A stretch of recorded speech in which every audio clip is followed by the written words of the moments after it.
नमस्कार. आजच्या व्हिडिओमध्ये मी तुम्हाला गणेशाचे 100% इच्छापूर्ती करणारे स्रोत सांगणार आहे. तुम्ही तुमच्या आयुष्यामध्ये किती समस्यांनी वेढलेले असलात, तरी सुद्धा गणपती बाप्पांचे एक स्रोत तुम्हाला अगदी अलगद तुमच्या समस्यांमधून बाहेर काढतं. गणेशाच्या कृपेचा खरोखरच अनुभव घ्यायचा असेल, तर या स्रोताचं अनुष्ठान करून बघाच.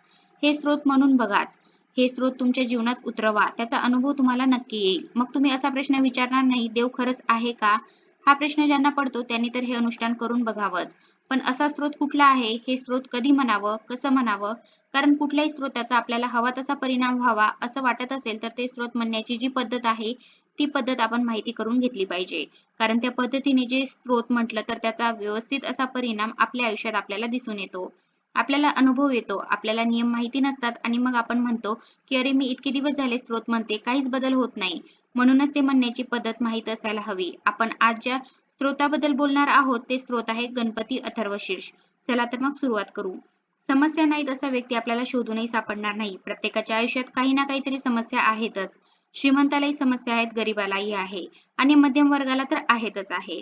पण या समस्यामधून बाहेर पडण्यासाठी जेव्हा आपले प्रयत्न करून आपण थकतो, तेव्हा आपण ईश्वराला शरण जातो, की बाबा आता माझ्याच्यानं काही होणार नाही. तुझी कृपा होऊ दे आणि मला मार्ग दिसू दे. अशा परिस्थितीत तुम्ही आला असाल, की तुमच्या संकटातून बाहेर पडण्यासाठी तुमचे सगळे प्रयत्न करून झालेत, पण यश कशालाच येत नाही किंवा तुमच्या आयुष्यामध्ये आर्थिक चणचण आहे. नोकरी मिळत नाहीये, व्यवसाय चालत नाहीये, आजारी आहात, आजारातून बरे होण्याचे लक्षण नाहीयेत, वेदनेने तुम्हाला नको जीव झालेला आहे. अशा कुठल्याही प्रकारच्या शारीरिक, मानसिक, आर्थिक समस्यामधून तुम्ही थकला असाल, हरला असाल, तर तुम्ही गणरायाला शरण जायला हवं आणि गणपती अथर्वशीर्ष म्हणायला सुरुवात करायला हवी. गणपती अथर्वशीर्षाच्या नियमित पठणाने आपल्या जीवनामध्ये अनेक चांगले अनुभव आपल्याला येतात. आपल्या समस्या दूर होतात. फक्त आता जर तुम्ही कुठली समस्या दूर व्हावी म्हणून अथर्वशीर्ष म्हणणार असाल, तर तसा संकल्प तुम्हाला आधी घ्यावा लागेल. त्याचबरोबर तुम्हाला तुमची इच्छापूर्ती व्हावी यासाठी जर अनुष्ठान करायचं असेल, तर तसा संकल्प सोडून मग तुम्हाला गणपती अथर्वशीर्ष म्हणायचंय. पण ते किती वेळा म्हणायचं आहे? गणपती अथर्वशीर्ष 21 वेळा म्हटलं जातं. त्याला 21 आवर्तनं म्हणतात. 21 आवर्तनं जर तुम्ही करत गेलात, तर तुमच्या जीवनातल्या समस्या दूर होतात. आता यामध्ये 2-3 पर्याय आहेत. एक तर तुम्ही गणपती अथर्वशीर्ष रोज एकदा म्हणा. न चुकता ठराविक वेळेला रोज एकदा गणपती अथर्वशीर्ष म्हणायचंय. यामुळे गणेशाची कृपा होतेच, आपली बुद्धी तीक्ष्ण होते. पण जर तुमच्या आयुष्यात कुठलं तरी संकट आलेलं असेल आणि त्या संकटातून तुम्हाला बाहेर पडायचं असेल किंवा एखादी इच्छा आहे जी लवकरात लवकर पूर्ण व्हावी यासाठी तुम्ही प्रयत्न करत आहात आणि ती इच्छा पूर्ती व्हावी म्हणून तुम्हाला गणपती अथर्वशीर्ष म्हणायचं असेल, तर मात्र तुम्ही गणपती अथर्वशीर्षाची 21 आवर्तनं करायला हवी. ही 21 आवर्तनं तुम्ही संकष्टी चतुर्थीच्या दिवशीही करू शकता किंवा इतरही एखादा चांगला दिवस पाहून करू शकता. बरेच जण तर त्यांचं संकट दूर होईपर्यंत गणपती अथर्वशीर्षाची 21 आवर्तनं करत असतात. अनुभव येतो, अट मात्र एकच आहे, श्रद्धा भक्तिपूर्ण अंतःकरणाने म्हणायचं आहे. ज्याच्या मनात शंका आहे किंवा ज्यांना विश्वास नाही त्यांना अनुभव येणार नाही, हे वेगळे सांगायलाच नको. जर तुम्हाला गणरायाच्या कृपेचा अनुभव घ्यायचा आहे, तर श्रद्धा ठेवा, भक्ती ठेवा आणि विश्वास ठेवा. गणपती अथर्वशीर्ष हे 100% परिणाम दाखवतं, हे मात्र लक्षात ठेवा. गणपती अथर्वशीर्ष हे गणक ऋषींनी लिहिलेलं आहे. ते अथर्व वेदातून घेण्यात आलंय. गणपती अथर्वशीर्ष म्हटल्याने अनेक चमत्कार उपासकाच्या आयुष्यात घडून येतात. पण हे असं का होतं याचं कारण म्हणजे गणपती अथर्वशीर्ष हे गणपतीचं वाङ्मय रूप आहे.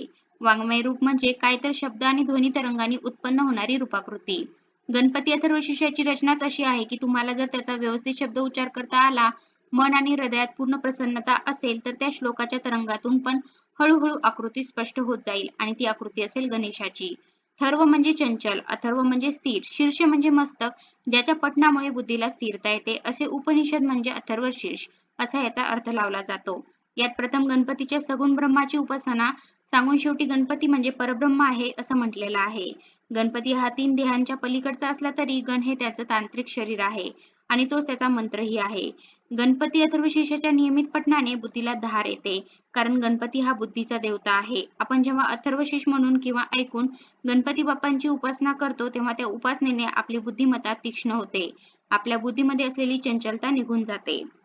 म्हणून तर लहान मुलांना मुद्दामहून अथर्वशीर्ष शिकवलं जातं आणि रोज त्यांच्याकडून म्हणून घेतलं जातं. कारण त्यामुळे ते अभ्यासात हुशार होतात. त्यांची बुद्धिमत्ता ही त्यांना योग्य प्रकारे साथ देते. आणि फक्त अभ्यासात हुशार होतात असं नाही, तर गणपती बाप्पा हा सर्व विद्येची देवता आहे आणि म्हणूनच सगळ्या प्रकारच्या विद्या आत्मसात करण्याची क्षमता मुलांमध्ये येते. मोठ्या माणसांनी सुद्धा अथर्वशीर्ष म्हटलं तर त्यांच्यामध्ये असलेल्या क्षमतांचं सुद्धा प्रकटीकरण होतं. म्हणजे बऱ्याचदा आपल्यामध्ये काय क्षमता आहे याची जाणीवही आपल्याला नसते. आपण काय करू शकतो हेही आपल्याला माहीत नसतं. पण अथर्वशीर्षाच्या नियमित उपासनेने आपल्यामधल्या क्षमता बाहेर यायला लागतात. आपल्याला आपल्या क्षमतांची जाणीव होते. पण अथर्वशीर्ष म्हणताना काही नियमांचं पालन केलं जावं तरच असा परिणाम तुम्हाला दिसून येईल.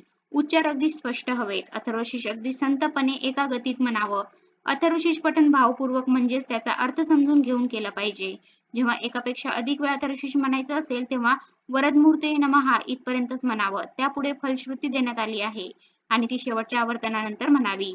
अथर्वशीर्षाच्या आधी देण्यात आलेला शांती मंत्र प्रत्येक पठणापूर्वी न म्हणता सुरुवातीस एकदाच म्हणावा. म्हणजे जेव्हा तुम्हाला 21 आवर्तनं करायची असतील तेव्हासाठी हा नियम लक्षात ठेवावा. अथर्वशीर्षाची 21 आवर्तनं म्हणजेच एक अभिषेक होय. दुर्वाशिवाय गणेश पूजन अपूर्ण. जशी दुर्वांशिवाय गणेश पूजा अपूर्ण असते तशीच अथर्वशीर्षाच्या पठणाशिवाय गणेशाची उपासनाही अपूर्णच म्हणावी लागेल. अथर्वशीर्ष म्हणण्यापूर्वी स्नान करावे. अथर्वशीर्षाचा पाठ करताना बसायला खाली काहीतरी अंथरावं. अथर्वशीर्षाचा पाठ म्हणताना मांडी पलटावी लागू नये याची काळजी घ्या. त्याचबरोबर अथर्वशीर्षाचा पाठ करताना दक्षिण दिशा सोडून कोणत्याही दिशेला तोंड करून बसला तरी काही हरकत नाही.